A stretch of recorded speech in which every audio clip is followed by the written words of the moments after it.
Hi, my name is Anna, and I'm here to tell you about my experiences working with a group called the International Women's Peace Service, which is based in the West Bank, and basically we do two things. First of all, we're there to document human rights abuses in the region, and second of all, we're there to support nonviolent resistance to the occupation. And I'll be telling you more about what this occupation looks like in the presentation, but before I do so, just a little bit about myself. I'm a Jewish American, and I originally got into this work when I was living in Turkey, and I would take trips through the Middle East during my vacations. I was in Iran, in Syria, and Lebanon, and along my way I was taken in by families, many of them Palestinian refugees, and through my friendships with these people that I met along the way, I began to hear for the first time a whole different sort of version of the history and present of Israel and Palestine, utterly different from anything that I'd ever learned growing up as a Jewish American. And I was very disturbed, alarmed by what I heard. I didn't believe it. I thought it was all propaganda. But it sort of planted a seed, and I began to do some of my own research and eventually decided to go to Palestine to see with my own eyes what was happening. And that's when I took my first trip to Palestine. And that's what I'd like to tell you about, is what I found when I got there. I'm not here to give sort of a sweeping analysis of the entire history of the conflict. I'm not here to give every single perspective on the issue. I'm here to give my perspective as a Jewish American who spent 5 months working in the West Bank.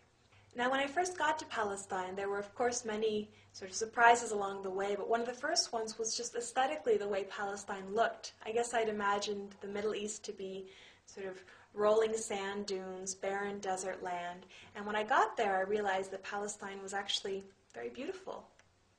This is a picture showing Palestine in the springtime. You can see how fertile and green the land is. But beyond showing how beautiful it is, I actually think that this photograph captures what I have come to believe is really at the heart of the Israel-Palestine conflict. A lot of people have sort of a perception of this issue as being kind of an age-old rivalry between Jews and Muslims, something that's been going on for thousands of years and will continue for thousands more because at its heart are these sort of deep religious differences. And one of the first realizations that I came to when I got to Palestine was that for the most part, this really is not a war about religion. This is a war about land, about water, about resources. And I hope that my reasons for coming to those conclusions will be clear in this presentation. Now, to get you oriented, here's a map of the Middle East. Israel and Palestine are located in the Middle East, that tiny little purple and white sliver there. Here's a larger version of that map, and the beige areas in this map indicate the de facto internationally recognized borders of the State of Israel. Meanwhile, the pink areas on the right and left are the two land masses making up the Palestinian territories occupied in 1967. And they are on the left, the Gaza Strip, and on the right, the West Bank. And I was living in a town, in a village in the West Bank, and the photographs and stories from this presentation were taken from the West Bank. So, as I said, these are known as the occupied Palestinian territories. Occupied, what does that word mean, right? Well, the purpose of my presentation is to tell you about this occupation.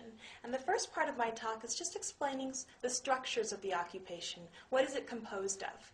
I'll be talking about restricted movement, checkpoints, and roadblocks. I'll be talking about settlements and outposts. I'll be talking about the wall. And I'll be talking about imprisonment. And once we have sort of a general understanding about what the system itself looks like, I'll be talking about how are people reacting? How are people resisting? And the next part of my talk then will be about resistance. I'll be talking about everyday nonviolent resistance. I'll be talking in particular about demonstrations. And I have a section as well on Israeli activism. So to get started with restricted movement.